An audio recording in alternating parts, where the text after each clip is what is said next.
Rocket जो होता है कई टुकड़ों में होता है, इसे एक खड़ा असेंबल करने में बहुत टाइम लगता है। ये कई फीट 5-6 मंजिला इमारत के बराबर होता है। छोटा तो होता नहीं, आप इसे एक साथ रख सकते हैं। जैसे हम बात करें, ये रॉकेट के सपोज करिए कि ये टुकड़े हैं, इन्हें हमें एक के ऊपर एक जोड़ना है, तो हम यहाँ आराम से आप देख सकते हैं कि इस पे हम जोड़ दिए, तो हमारा हाथ यहाँ तक पहुंच गया तब ना जोड़ दिए। अगर ये 20 फीट का ऊंचा रहता, हमसे भी ऊंचा, तो नहीं जोड़ पाते। यही प्रॉब्लम हो जाता है इसरो के सैटेलाइट रॉकेट्स के साथ। इन रॉकेट को कई टुकड़ों में लाया जाता है और यहाँ रख के क्रेन के मदद से खींचा जाता है। क्रेन की मदद से इसे उठा के और फिर इसे असेंबल किया जाता है। एक एक पार्ट, जहां आपको 4 पार्ट दिख रहा हो, 1 2 3 4, ये तो ऊपर वाला पेलोड है, तो इसको भी आप 5वां पार्ट मान सकते हैं। तो एक एक पार्ट को इस तरह से क्रेन के मदद से रखा जाता है। पहला पार्ट रखने में तो दिक्कत नहीं होता है क्योंकि हाइट कम ही रहती है, लेकिन जैसे जैसे ये ऊपर जाता है वहां तक इंजीनियर को पहुंचना, वहां से नट बोल्ट को कसना, पूरा सीधा रखना, हर चीज को जांच करना काफी दिक्कत होती है। इसलिए इसका जो असेंबली वाला यूनिट होता है ये काफी सोफिस्टिकेटेड, एकदम अत्याधुनिक होता है। जैसे यहाँ देखेंगे तो एक पार्ट को रख दिया गया है। अब यहाँ देखिएगा, यहाँ पर एक छत बना दिया गया, वो टेम्पोररी होता है, इस तरह से गिरा दीजिएगा तो ये आके गिर जाता है। अब यहाँ वाले पे इंजीनियर वगैरह अपना यहाँ पे खड़े होकर देख सकते हैं, फिर यहाँ हो सकता है। अब ये वाला जो सेकंड पार्ट जा रहा है, इसे क्रेन से खींच के इसके ऊपर रखा जाएगा। जैसे देखिए, ये फर्स्ट वाला पार्ट यहाँ रख दिया गया, इसमें से इंजीनियर हट गए हैं। अब देखिए यहाँ पर ये लोग यहाँ पर अपना वर्क कर रहे हैं। जब ये हो जाएगा तो ये वाले छत को खोल दिया जाएगा, फिर इस छत को यहाँ पर ऐसे नीचे गिरा दिया जाएगा ताकि वो लोग काम कर सके। ये असेंबली यूनिट होती है, कई फ्लोर बाई फ्लोर होती है जिसमें जोड़ा जाता है। जैसे ये देखिए, यहाँ आपको दिख रहा होगा रॉकेट का एक नीचे वाला पार्ट है। कैसे? जैसे ये रॉकेट ऊपर में भी भूरा है, नीचे में भी ब्राउन कलर का है, तो ये ब्राउन वाला दिख रहा है, ये सेकंड पार्ट, एक पार्ट है जो उसके नीचे है। और ये जो फ्लोर बना है ये टेम्पोररी फ्लोर है, परमानेंट फ्लोर नहीं है, छत नहीं है। अब इसके ऊपर इसको रखा जाएगा क्रेन के मदद से, फिर ये लोग इसको अच्छे से ज्वाइंट करेंगे, फिर इसके ऊपर एक और पार्ट को रखा जाएगा। इस तरह से देखिए, एक यहाँ पार्ट है, यहाँ है, यहाँ है, यहाँ है, ऐसे करते करते जोड़ा जाता है। लेकिन ये जो छत देख रहे हैं ये ग्रीन कलर का, इसको हटना तो जरूरी है, पता चला यही रहेगा, रॉकेट उड़ाएंगे तो इसी में फंस के ब्लास्ट कर जाएगा। तो ये टेम्पोररी होता है। जब रॉकेट के सारे स्टेजेज को आपस में जोड़ लिया जाता है तो ये जो छत टाइप का बना था इसे फोल्ड करके हटा लिया जाता है। देखिए, ये फोल्ड करके हटा लिया गया और इसको एक बहुत बड़े ट्रेन टाइप का होता है जिसे हम लोग रॉकेट कार कहते हैं, इससे अब इसको आगे की ओर ले जाया जाता है। अब लॉन्च पैड की ओर ले जाया जाता है। यहाँ तो इसे असेंबल किया गया था, अब यहाँ से इसको लेके जाया जाएगा। ये था आपका असेंबली रूम। ये देखिए, ये सारे छत के पार्ट्स थे, अलग अलग थे, ये ऐसे खुल गए हैं। अब इसको इसी के मदद से लाया जाएगा। इसके अंदर ये असेंबल किया जा रहा था लेकिन वहां से लॉन्च नहीं किया जाएगा, इसके मदद से, इस कार के मदद से यहाँ लाके फिर इसमें इसको अटैच करके रखा जाएगा इस लॉन्च पैड में। इसरो के पास अभी फिलहाल में 2-2 लॉन्च पैड है।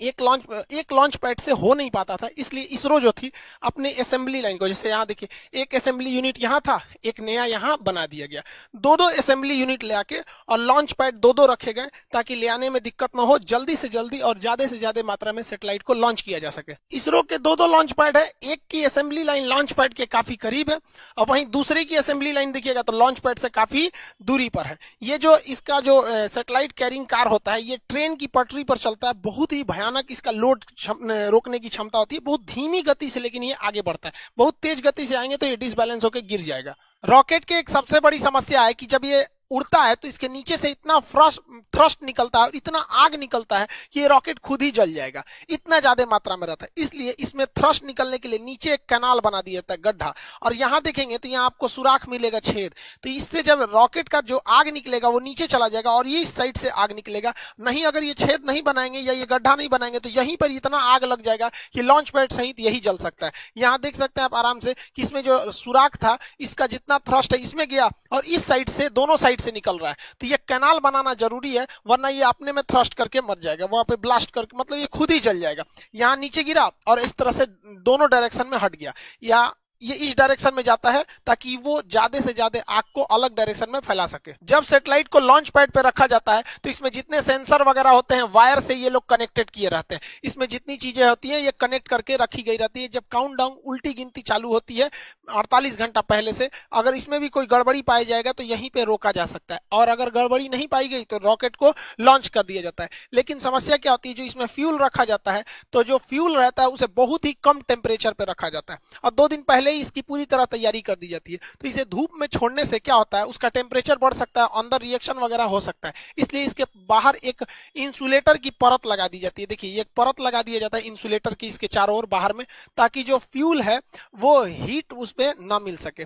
और जब ये लॉन्च करता है तो यही टुकड़ा नीचे गिरने लगता है।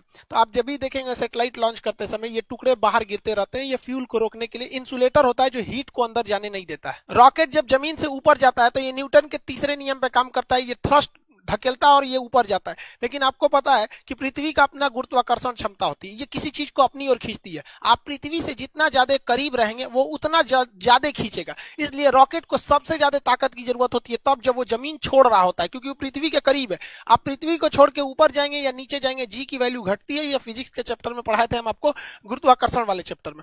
तो वहां पर यहाँ ज्यादा जरूरत है स्टार्टिंग पोजीशन पे। इसलिए रॉकेट का ये जो मेन इंजन होता है, ये मेन पार्ट, इसके अलावे इस साइड से छोटे छोटे और रॉकेट जोड़ दिए जाते हैं जिन्हें हम रॉकेट बूस्टर कहते हैं। ये 6 की संख्या में होते हैं बूस्टर। अब जो पीएसएलवी का बूस्टर है वो छोटा होता है और जीएसएलवी का बूस्टर बड़ा होता है। आगे समझाएंगे दोनों में अंतर क्या होता है। यहां देखिए ये बूस्टर है, ये बूस्टर, और ये मेन रॉकेट है ऊपर। बूस्टर जो होते हैं शुरुआत में एक्स्ट्रा पावर देते हैं ताकि ये पावर बहुत तेजी से उड़ सके, और आगे जाकर बूस्टर खुल जाते हैं, फिर एक एक पार्ट भी धीरे धीरे खुलते रहता है, लास्ट में तो सैटेलाइट ही पहुंचती है। रॉकेट के ये साइड वाले जो बूस्टर होते हैं, इसके अलावा रॉकेट का 4 स्टेज देखिए, पहला, दूसरा, तीसरा, चौथा।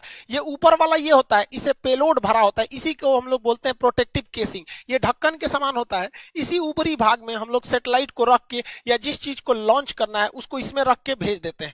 अब देखिए ये ऊपर वाला जो सैटेलाइट केसिंग होती है, देखिए साइड साइड में ये हिस्सा है, इसी के अंदर हम लोग सैटेलाइट को रखे हैं। सैटेलाइट को रखने के बाद इसको जब ढक देते हैं तो ये पूरी तरह से बंद हो जाता है। जो रॉकेट का ऊपरी भाग देखते हैं ये खुला हुआ रहता था, यही वाला हिस्सा है। देखिए ये एक साइड में इधर खुला हुआ है, एक साइड में इधर खुला है, बीच में इसको बंद कर दिया जाता है। तो ये रॉकेट का बीच में बंद कर दिया गया। तो ये जो होता है उसका प्रोटेक्टिव केसिंग होता है, इसी के अंदर सारे रॉकेट को भरे गए रहते हैं। इस बार जैसे देखिए, जैसे रॉकेट जाता है तो ये प्रोटेक्टिव केसिंग खुल जाता है, इसके अंदर सैटेलाइट होते हैं। इस बार वहां पे भागवत गीता और नरेंद्र मोदी का फोटो भी भेजा गया है।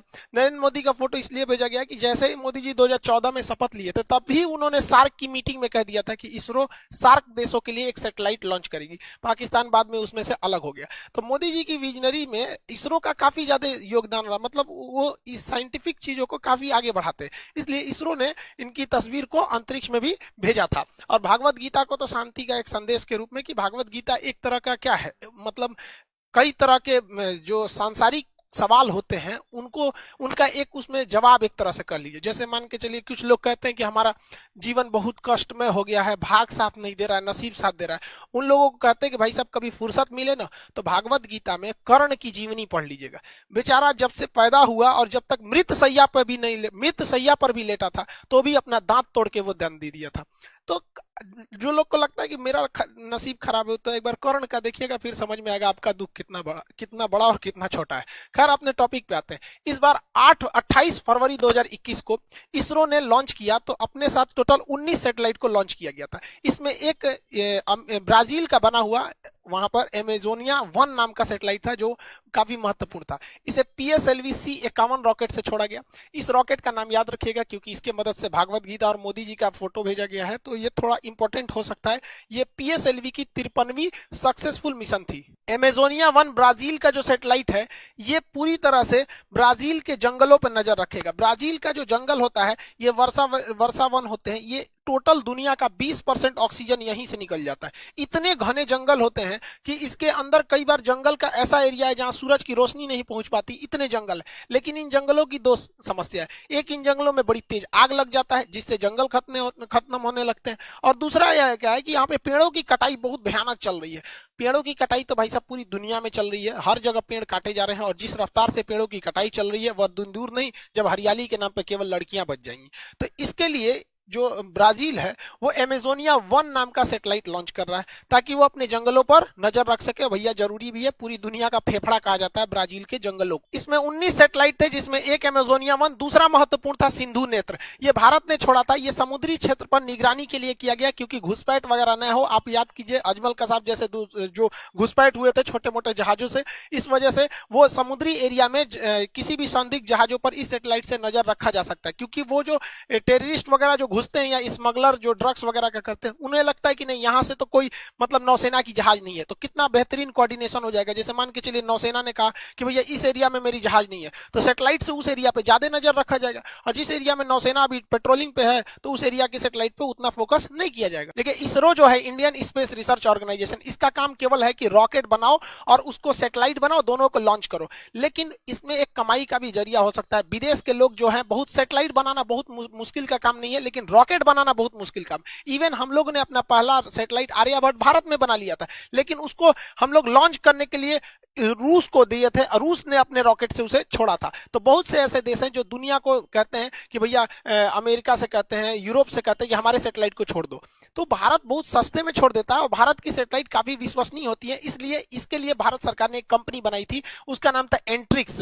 एंट्रिक्स कॉर्पोरेशन था, 1992 में बनाई गई थी। ये कंपनी दूसरे देशों से कहती थी भैया तुम्हारा सैटेलाइट छोड़ना है, लाओ लाओ यहाँ लाओ, पैसा दो हमको दो, और ये इसरो को देती थी भैया इसको भी छोड़ दो, हम इतना पैसा दे देते हैं। लेकिन इसमें कुछ कमियां थी जिसको सुधारते हुए 2019 में न्यू स्पेस इंडिया लिमिटेड नाम की एक कंपनी ऑर्गेनाइज कर दिया गया। अब किसी को अपनी सैटेलाइट छुड़वाना है तो डायरेक्ट इसरो से बात नहीं करेगा, इससे बात कीजिए, बिजनेस वाला काम ये संभालेगी, बाकी रॉकेट सैटेलाइट बनाने का काम इसरो करेगी। एंट्रिक्स ने बहुत सारे मिशन को अंतरिक्ष में भेजा है। एंट्रिक्स ने बहुत सारे दुनिया के ग्राहकों को ढूंढ के लाया है इसरो के लिए, जिससे इसरो की बहुत मोटी कमाई हुई है।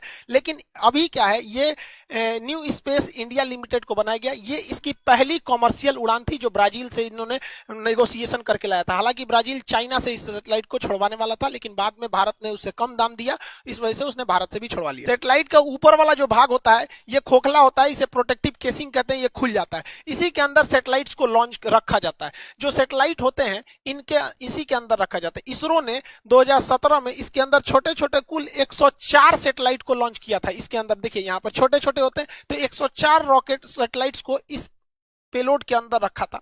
जब ये जाते हैं तो खुल जाते हैं और सैटेलाइट अंतरिक्ष में चले जाते हैं। 600 से 900 किलोमीटर ऊंचाई पे जाने के बाद पृथ्वी का गुरुत्वाकर्षण खत्म हो जाता है, फिर वो घूमने लगते हैं। इन सैटेलाइट को ऊर्जा यानी एनर्जी मिलती है, इन पर सोलर पैनल लगे होते हैं, इनमें सोलर पैनल से इनमें एनर्जी लगी होती है, मतलब एनर्जी ले रहते हैं ये लोग सोलर पैनल से। और इसके अंदर छोटा सा एक तो मोटर भी होता है जिससे कि ये अपने डायरेक्शन और अपने पाथ को चेंज कर सकते हैं। तो रॉकेट केवल अंतरिक्ष में जाके ये खुल जाएगा और सबको ऐसे फेंक देगा, और वहां गुरुत्वाकर्षण नहीं है तो सब इधर उधर तैरेंगे, तो वन बाय वन सबको अपने अपने ऑर्बिट में फिट कर दिया जाता है। रॉकेट इंजन और जेट इंजन में अंतर क्या होता है? हवाई जहाज में जेट इंजन लगा होता है, ये बाहर से ऑक्सीजन ले लेता है, जबकि अंतरिक्ष में तो ऑक्सीजन ही नहीं है, इसलिए रॉकेट इंजन उस इंजन को कहते हैं जो अपना खुद का ऑक्सीजन का सिलेंडर ले जाया जाता है। तो जिस सिलेंडर में ऑक्सीजन रहता है उसे हम ऑक्सीडाइजर कहते हैं, और जिसमें फ्यूल रहता है उसे फ्यूल टैंक कहते हैं।